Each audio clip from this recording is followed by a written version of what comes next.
Dans ce tutoriel, je vais vous montrer comment, avec Draw, on peut partir d'une image. Alors, toutes les images ne marcheront pas, mais avec certaines images, on va pouvoir retracer dessus des segments, puis enlever l'image pour vérifier que ça ressemble encore à quelque chose. Et l'objectif étant de fournir aux élèves un dessin de type point à relier pour des petits jeux papier. Je vous propose de commencer en cherchant une image. Alors essayez de chercher une image avec des formes un peu géométriques, enfin un peu droites surtout, parce que l'idée ça va être de relier par des segments, donc il faut qu'on puisse un peu dégager des segments dans votre dessin. En général, les bâtiments s'y prêtent bien, typiquement la tour Eiffel, les pyramides comme je vous ai montré. Et puis là, on va essayer de faire avec ce jet d'eau, on va voir ce que ça donne. Je commence donc en copiant l'image, et puis je vais dans mon document Draw et je vais coller l'image, CTRL V. Alors une des premières choses que je vais faire, c'est de figer l'image, parce que sinon chaque fois que je ferai un segment, je risque de bouger cette image, et vous verrez c'est très pénible. Donc en fait je vais couper l'image, CTRL X, et ce que je vais faire, c'est que je vais la mettre dans une nouvelle couche. Donc ici, je vais insérer une couche, que je vais laisser appeler couche 4. Je vais coller l'image. Comme je suis sur la couche 4, elle est intégrée à la couche 4, même si je la vois sur toutes les couches. Elle est liée à la couche 4. Et dans les propriétés de cette couche, que j'obtiens en faisant modifier, je vais marquer qu'elle est verrouillée. Donc maintenant, si je reviens sur la mise en page, je ne peux plus bouger. Et les nouveaux segments que je vais mettre, eux peuvent bouger puisque je suis sur la mise en page. Attention, si vous restez sur couche 4 et que vous faites un segment, un rectangle par exemple, eh bien ça ne veut pas se faire parce que votre couche est verrouillée, vous n'avez plus le droit de la modifier. Donc repassez bien sur une couche modifiable et on va pouvoir y mettre des segments.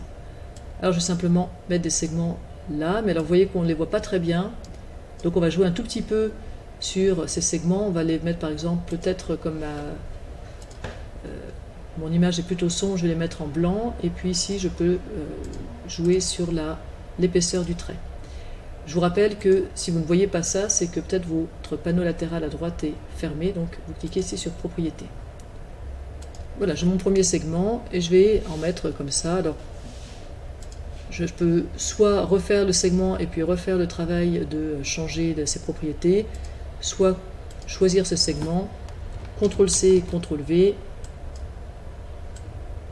et je déplace. Je vais continuer un peu ce travail hors vidéo, et on va dire que je veux juste ces traits. Alors très clairement, si je fais, donc je peux faire un CTRL A pour tout copier, CTRL C, ou clic droit, copier, et puis je vais faire une nouvelle page, et CTRL V, je colle. Alors déjà, c'est en noir, donc on n'y voit rien. Je vais remettre ça en... Pardon, c'est blanc, donc on n'y voit rien. Donc je les remets en noir, et franchement, avec ça, on ne va pas comprendre que c'est le jet d'eau. Donc il faut mettre un petit peu de décor pour avoir une chance de contextualiser les traits qui sont faits et avoir une chance que ce soit compréhensible. Donc je vais effacer CTRL A, Supr, j'efface tout ça et je vais continuer sur ce dessin. Alors la première chose qui aidera évidemment, c'est si j'arrive à faire une zone d'eau. Alors pour ça, ce que je vais faire, c'est que je vais mettre un rectangle qui va près jusque là. Alors pour l'instant, il est par-dessus les traits. Je peux faire clic droit, disposition, et puis envoyer vers l'arrière. Et peut-être encore, et même envoyer complètement à l'arrière, mais le problème c'est que ça passe derrière la photo, donc pas complètement à l'arrière, mais j'envoie complètement à l'arrière, puis un pas vers l'avant, comme ça il est devant la photo, mais derrière les traits blancs. Et puis, mais il faudrait que je puisse obtenir cette zone-là, donc ce que je vais faire, c'est que je vais aller dans Forme, et je vais convertir ce rectangle en un polygone. Je transforme ce rectangle en un polygone, et puis ici vous voyez que je peux gérer les points, donc je vais cliquer là-dessus et ajouter des points. Des points sont des points sur les côtés et qui vont créer du coup plusieurs côtés. Donc vous voyez ici j'ai créé un point et je peux maintenant modifier un peu ma zone comme ça. Alors il me faudra un autre point par là. Vous voyez qu'assez simplement j'obtiens un polygone qui ressemble, peut-être je vais rajouter encore un point ici. Et là, ça commence à ressembler déjà un petit peu plus. Alors il me faut encore la ville, donc je vais faire un peu le même genre de travail pour la ville, hein. Donc je vais mettre un rectangle, que peut-être je vais faire en gris. Alors je vous rappelle, on va le passer complètement derrière, donc complètement à l'arrière, donc il passe derrière l'image, mais il est toujours sélectionné, hein. Vous voyez les traits de mes sélections, et je l'avance, je l'envoie vers l'avant, donc d'un cran vers l'avant, de manière à pouvoir le voir. Et je vais le mettre en gris, je vais décider que ma ville est grise. Je vais donc choisir forme, convertir en polygone. Je peux cliquer sur F8 ou sur cette icône ici, rajouter des points. Peut-être déjà mettre un là, et puis je vais faire quelque chose dans ce genre là. Ici je vais descendre pour y voir quelque chose. Peut-être faudrait que je rajoute un point par ici, un point par là, et voilà, quelque chose dans ce genre là. Ça devrait ressembler un petit peu à la ville. Et puis je vais rajouter encore des montagnes. Alors je ne vais pas le faire devant vous, vous avez compris le principe. Voilà, une fois que vous avez fait votre forme, simplement ce que je vous propose, c'est de faire convertir cette fois-ci en courbe pour avoir quelque chose de plus arrondi. Sinon le principe est le même, donc on va rajouter des points et puis essayer de ressembler. Et là vous pouvez jouer sur la courbure avec la tangente des points que vous créez. Hop, je vais rajouter un nouveau point ici. Et puis je vais un peu courber, puis encore un point ici. Et je vais donner une petite courbure, mais elle est bien. Et encore un point là. Enfin, vous voyez l'idée, on ne va pas y passer trop de temps ensemble. Je pense que vous avez compris. On va dire que ça va comme ça. Et puis il me faudra un ciel au-dessus. Alors peut-être que le ciel, je vais le faire en bleu clair. Et ça, je ne vais pas m'embêter trop. Je vais simplement faire un grand rectangle bleu clair que je vais envoyer complètement à l'arrière, puis d'un cran vers l'avant. Et voilà. Alors là, on sent que ça commence à être déjà un peu plus peut-être compréhensible qu'il s'agit d'un jet d'eau, du jet d'eau de Genève. Peut-être que vous voudrez rajouter quelques éléments, par exemple la cathédrale. Pour ça, vous pourriez redessiner vous-même la cathédrale sur Draw, hein, soit en décalquant un peu comme on vient de faire le paysage, soit en dessinant vous-même.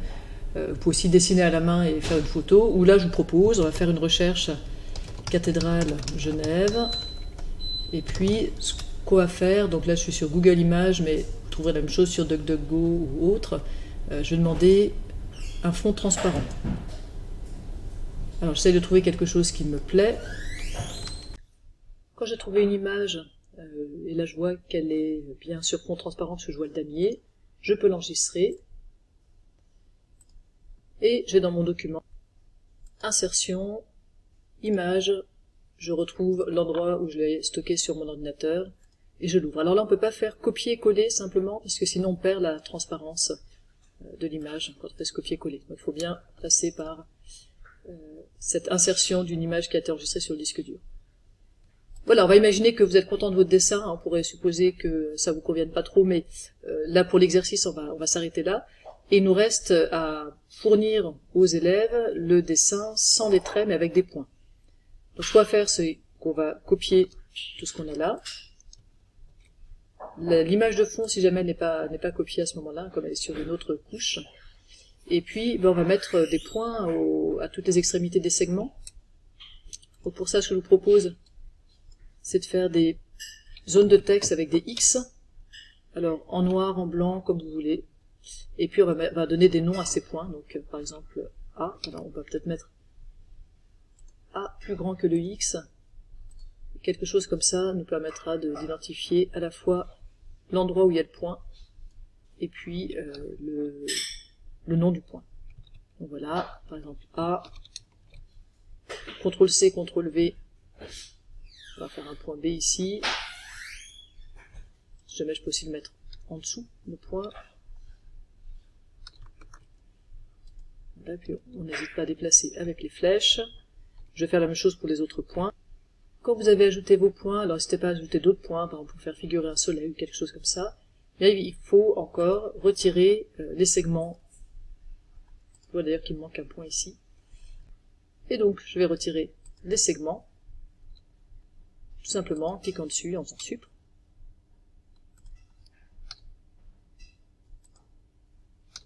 Et je vais pouvoir mettre maintenant ce dessin. N'oubliez pas d'enregistrer au fur et à mesure. Je vais pouvoir mettre ce dessin dans un document Writer et puis écrire les consignes liées à ce dessin. On va juste finir avec ça. Je vais donc tout sélectionner, copier, aller sur mon document Writer et CTRL V ou coller. Le dessin qui était sur Draw est automatiquement intégré. Voilà, donc je vous laisse corriger évidemment le tableau avec les questions pour que ça corresponde au segment que vous voulez effectivement faire tracer par les élèves.